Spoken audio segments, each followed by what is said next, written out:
Bonne nouvelle selon Matthieu. Matthieu, chapitre 1. Voici la liste des ancêtres de Jésus-Christ. David est l'ancêtre de Jésus-Christ, et Abraham est l'ancêtre de David. Abraham est le père d'Isaac. Isaac est le père de Jacob. Jacob est le père de Juda et ses frères. Juda est le père de Pérès et de Zéra. Leur mère est Tamar. Pérès est le père de Esron. Esron est le père de Ram. Ram est le père d'Aminadab. Aminadab est le père de Nachon. Nachon est le père de Salma. Salma est le père de Bouz. La mère de Bouz est Rahab. Bouz est le père d'Obed. La mère d'Obed est Ruth. Obed est le père de Jessé. Jessé est le père du roi David. David est le père de Salomon. La mère de Salomon était la femme d'Uri. Salomon est le père de Roboam. Roboam est le père d'Abia. Abia est le père d'Asa. Asa est le père de Josaphat. Josaphat est le père de Joram. Joram est le père d'Ozias. Ozias est le père de Yotam.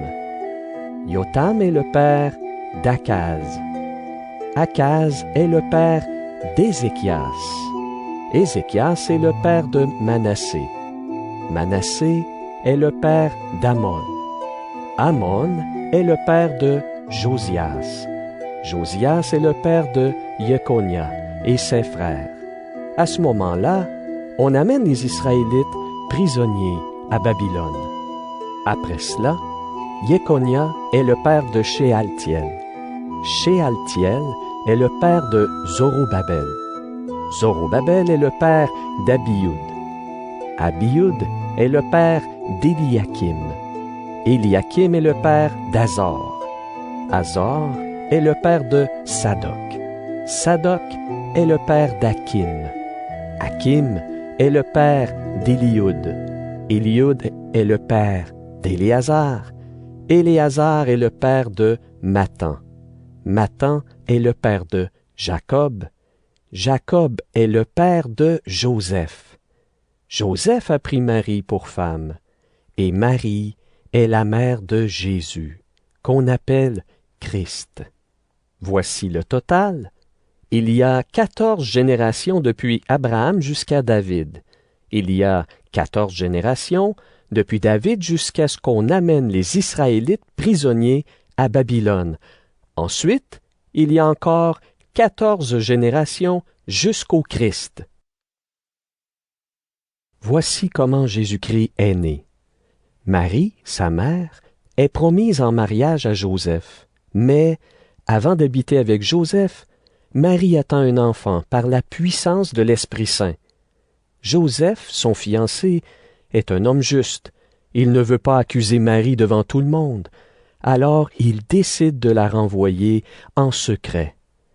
Au moment où il pense à cela, l'ange du Seigneur se montre à lui dans un rêve. L'ange lui dit: « Joseph, fils de David, n'aie pas peur de prendre chez toi Marie, ta femme.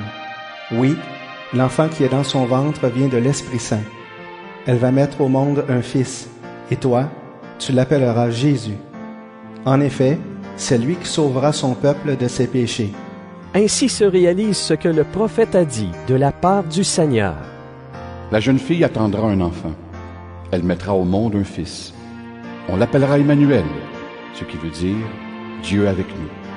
Quand Joseph se réveille, il fait ce que l'ange du Seigneur lui a commandé. Il prend sa femme chez lui, mais il ne s'unit pas à elle jusqu'au jour où Marie met au monde un fils.